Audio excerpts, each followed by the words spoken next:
नमस्कार दोस्तों। इस वीडियो में हम देखने वाले हैं कि एसएससी सिलेक्शन पोस्ट फेज़ 8 जिसका कि अभी स्क्रूटनी टेस्ट का डेट चल रहा है। बहुत सारे स्टूडेंट ने तो भेज भी दिया होगा, अभी तक हो सकता है आपने भेज दिया हो या भेजने वाले हो, क्योंकि 15 तारीख तक डेट है तो अभी भी टाइम है। इसके बाद जो होगा कि बहुत सारे ऐसे कमेंट आए थे कि भाई मार्क्स कब आएंगे, तो इसके बारे में हम यहाँ देखेंगे आगे का क्या प्रोसेस है। मार्क्स कैसे आप देख सकते हैं। देखिए, अभी रिसेंटली एक नोटिस आया था एसएससी के साइट पे सिलेक्शन पोस्ट के रिगार्डिंग 28 अप्रैल को कि आप फाइनल आंसर की चेक कर सकते हैं। ठीक है, फाइनल आंसर की और कब तक अवेलेबल रहेगा, ये 26 मई तक आप जाके अपना जो भी आपने एग्ज़ाम दिया होगा जिस पोस्ट कोड के लिए, वो आपको मिल जाएगा टोटल 100 क्वेश्चन का। ठीक है, तो इसमें आंसर कीजिए कर सकते, इसमें कुछ ज़्यादा नहीं, आपको अपना रॉ मार्क्स पता चल जाएगा फाइनली। ठीक है, करेक्शन के बाद वाला।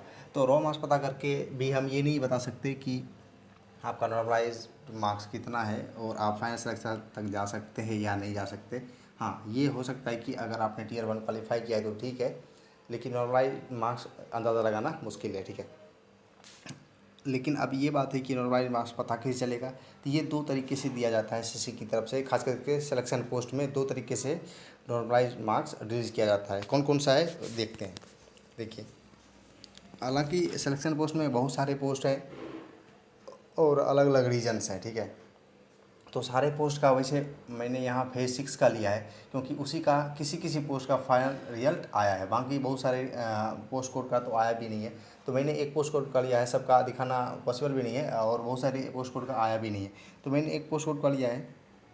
और इस टाइप की वैकेंसी फेज़ 8 में भी है, तो हो सकता है बहुत सारे स्टूडेंट ने भरा भी होगा, तो वहाँ से आपको कट ऑफ भी पता चल जाएगा कि कितना जाता है। देखिए, ये है वेस्टर्न रीजन का था एक वैकेंसी 10,418। इसका पोस्ट कोड था टेक्निकल ऑपरेटर ड्रिलिंग और सेंट्रल ग्राउंड वाटर बोर्ड। इस डिपार्टमेंट में था ये वैकेंसी थी। ठीक है, देखिए इसके बारे में थोड़ा सा डाटा भी देख लीजिए कि इसका एग्ज़ाम जो हुआ था 16 से 18 जनवरी 2019 में हुआ था, और डीवी कब हुआ था 9 से 10 अक्टूबर। यानी देख सकते हैं आप कि एग्ज़ाम से डीवी का समय कितना गैप है। उस समय तो नॉर्मल सिचुएशन था, तो हो सकता है कम गैप हो, अभी थोड़ा सा ज़्यादा लग सकता है। ठीक है, और ये जो रिजल्ट पब्लिश किया गया फाइनल रिजल्ट, ये किया गया था साइट पे 22 जून को, 22 जून 2020। ठीक है, 22 जून 2020 को आया। यानी अक्टूबर 2019 में डॉक्यूमेंट वेरिफिकेशन हुआ था और 22 जून 2020 को रिलीज़ किया गया था ये फाइनल रिजल्ट। फेज़ 6 की बात ये कर रहा हूँ मैं। ठीक है, फेज़ 6।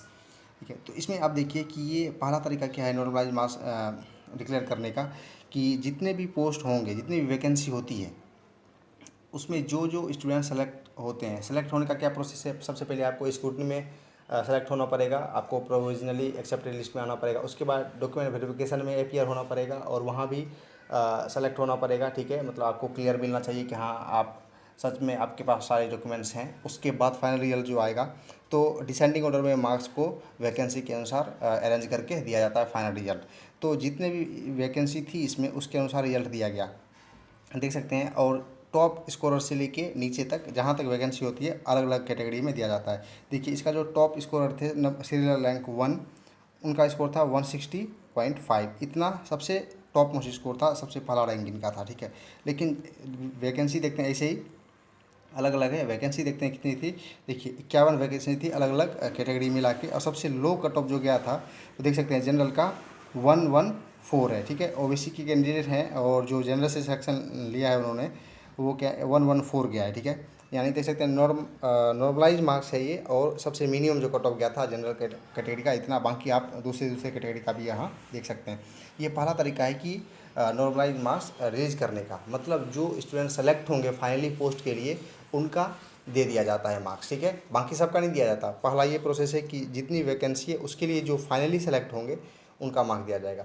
अब नंबर 2 तरीका क्या है, नंबर 2 है, नीचे आप देखेंगे तो पता चल जाएगा आपको, marks of all other candidates who appeared in the computer based examination for the said post shall only be made available on the website of the commission after completion of entire results of all categories of posts advertised under phase 6। यानी बाकी जो भी candidate select नहीं हुए, मतलब document verification में तो ज़्यादा कैंडिडेट अपीयर होते हैं।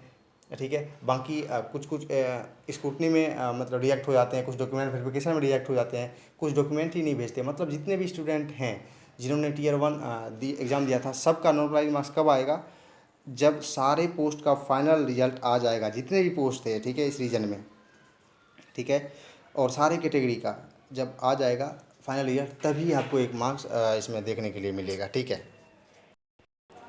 तो आपको समझ में आ गया होगा कि आप नॉर्मलाइज मार्क्स आपको कैसे पता चलेगा और कब पता चलेगा, ठीक है। इसलिए अभी के लिए फ़िलहाल फेज़ 8 वाले के लिए तो भूल ही जाइए कि आपका नॉर्मलाइज मार्क्स पता चलने वाला है, क्योंकि फेज़ 7 वाले का भी पता नहीं चला, क्योंकि बहुत सारे पोस्ट का तो हुआ ही नहीं है अभी तक, फाइनल रिजल्ट आया ही नहीं है, तो अभी तो डीवी का रिजल्ट नहीं आया, ठीक है। तो इसलिए आपको बहुत ज़्यादा वेट करना है, बाकी दूसरी वैकेंसी पे ध्यान दीजिए। हाँ, और बाकी और अगर आपको नॉलेज चाहिए इस रिगार्डिंग कि कैसे क्या आता है, तो आप खुद भी जाके रीजनल वेबसाइट पे जाएं और चेक करें इनका नोटिस जो आता है सेक्शन पोस्ट 6 का या 7 का, किसका आया किसका नहीं आया। अगर उसी पोस्ट के लिए आपने फिर से अप्लाई किया है, अगर वो पिछली बार भी फेज़ 7 में भी था या फेज़ 6 में भी था, तो आपको कुछ कट ऑफ का आइडिया लग सकता है कि कितना कट ऑफ जा सकता है, क्योंकि ऐसे नहीं बता सकते कि कितना कट ऑफ जाएगा, फाइनल रिजल्ट आने के बाद ही पता चलता है, ठीक है। जैसे यहाँ हमें पता चला कि टेक्निकल जो ड्रिलिंग ऑपरेटर है इसका मिनिमम 114 था, तो हो सकता है इसके आसपास कुछ इस बार अगर ये सेम पोस्ट होगी तो इसके आसपास कुछ कट ऑफ जाए, तो थोड़ा सा आइडिया लगेगा। इसके लिए आपको मेहनत करनी पड़ेगी, ठीक है। बाकी इसमें तो इतना ही बताना था कि कब मार्क्स आप देख सकते हैं, ठीक है। बाकी और सारे अपडेट्स के लिए इस चैनल से आप जुड़ सकते हैं, सब्सक्राइब कर सकते हैं चैनल को। बाकी टेलीग्राम ग्रुप है, वो भी ज्वाइन कर सकते हैं। किसी भी टाइप की क्वेरी होगी एग्ज़ाम के रिगार्डिंग, वहाँ आप पूछ सकते हैं, ठीक है। तो इस वीडियो में इतना ही बताना था, आई होप आपको समझ में आया होगा कि क्या बताना चाह रहा था मैं। बाकी और अगर कोई क्वेरी हो तो वो कमेंट में भी आप पूछ सकते हैं। तो एंड करते हैं सेशन को। Thank you. जय हिंद।